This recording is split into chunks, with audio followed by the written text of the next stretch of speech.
Hey guys, happy Shivaratri to all of you. तो आज है शिवरात्रि का दिन और शिवरात्रि की शुरुआत हो रही है कुछ ऐसे इन दोनों की बहन की खेल कूद से। यहाँ मिशिता ने हाथ में थैला पकड़ा है क्योंकि हम जा रहे थे मंदिर, मैं और मिशिता, लेकिन उससे पहले इसको नक्षिता को छेड़ना दिख गया तो ये यहाँ उसको छेड़ रही थी और मैंने कहा जल्दी चल, फिर घर के बाहर ही मंदिर है। तो मैं और मिशिता ले चले थे ये थैला और जा रहे थे हम मंदिर। जैसे ही हम मंदिर में पहुँचे तो आज तो था शिवरात्रि का दिन, तो मंदिर में था काफ़ी रश और लगी हुई थी लाइन।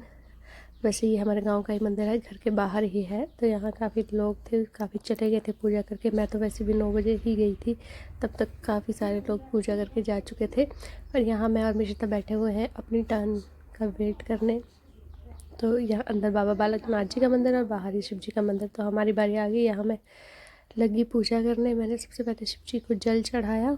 जल मैं घर से ही ले गई थी, तो मैंने फिर शिव जी को जल चढ़ाया। उसके बाद मैंने थोड़ी बहुत पूजा प्रार्थना की। वैसे तो भगवान की दया से मेरे पास सब कुछ है भगवान का दिया हुआ, और थैंक यू सो मच भगवान जी, आपने इतना कुछ दिया है। लेकिन सुख शांति तो मांगनी ही है भगवान से, तो बस भगवान जी से अपने परिवार की सुख शांति मांग के मैंने अपना व्रत करना शुरू कर दिया। तो आज था वैसे शिवरात्रि का फास्ट, तो खाना पीना तो कुछ नहीं था। यहाँ बहुत सारे पत्ते चढ़ाए थे सभी भक्तों ने, तो मैंने वो थोड़ा सा साइड रख दिए क्योंकि नीचे गिर रहे थे। फिर यहाँ मैंने जल चढ़ाने के बाद टीका वगैरह लगाया शिव जी को, भांग के पत्ते और बिल पत्ते चढ़ाए। और वो सामने नक्षिता अपने चाचू के साथ घूम रही है। अब तो नक्षिता मौसम अच्छा हो गया तो बाहर घूमना शुरू कर दिया है नक्षिता ने।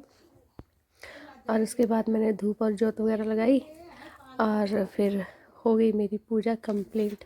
यहाँ मैं मिशिता को भी बुला रही थी लेकिन मिशिता आई नहीं, इसलिए फिर मैंने खुद ही पूजा कर ली, जोत लगाई और पूजा करके फिर मैं चली गई थी दूसरे सामने कुलदेवी के मंदिर। लेकिन वहाँ मैं अकेले गई थी तो शूट नहीं कर पाई थी, तो यही मैं थोड़ा बहुत शूट कर पाई थी। यहाँ भी एक दीदी मिल गए थे, उन्होंने कर दिया था, तो थैंक यू दी। और ये पूजा करने के बाद यहाँ मुझे सब बुला रहे थे क्योंकि नक्षिता ने रोना शुरू कर दिया था। यहाँ मैं नंदी जी को जल चढ़ा रही थी और बाकी जल मैंने यहाँ डाल दिया था। और फिर घर आ गई, घर आके मैंने खाया एक केला और बहर, क्योंकि व्रत बहुत दिन हो गया फास्ट किए तो इतना नहीं भूखा रहा जाता अब।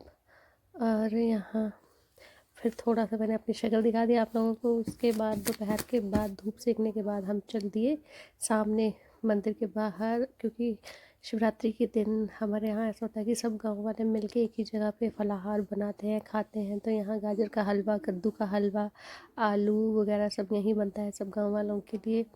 तो ये सब काटने वाटने का काम करके हम लोग हो गए थे फ्री। खाना बनाने वाले बना रहे थे, जेंट्स बनाते हैं, और लेडीज़ ने सब काट वाट के धूप सेक ली। उसके बाद हो गई रात और यहाँ हम वेट कर रहे हैं अपनी बारी आने का खाना खाने के लिए। बाकी सब खाना खा रहे थे और मम्मी और नक्षिता घर में ही थे, तो मैंने सोचा मैं जल्दी से खा के घर चली जाऊँ। तो यहाँ हम वेट कर रहे हैं और बस हमारी बारी आ गई। हमने भी खाया ये आलू गाजर का हलवा, कद्दू का हलवा, जो कि काफ़ी टेस्टी बना था। और उसके बाद ये खा के मैं और मिशिता चले गए घर, क्योंकि नक्षिता और मम्मी घर में ही थे। तो ये कद्दू का हलवा भी टेस्टी बना था, गाजर का हलवा भी टेस्टी बना था। और ये फिर हमने ले लिया घर के लिए, मम्मी के लिए प्रसाद, पापा के लिए और मम्मी के लिए। और मैं और मिशिता चले गए घर। यहाँ मिशिता मटक मटक के जा रही थी।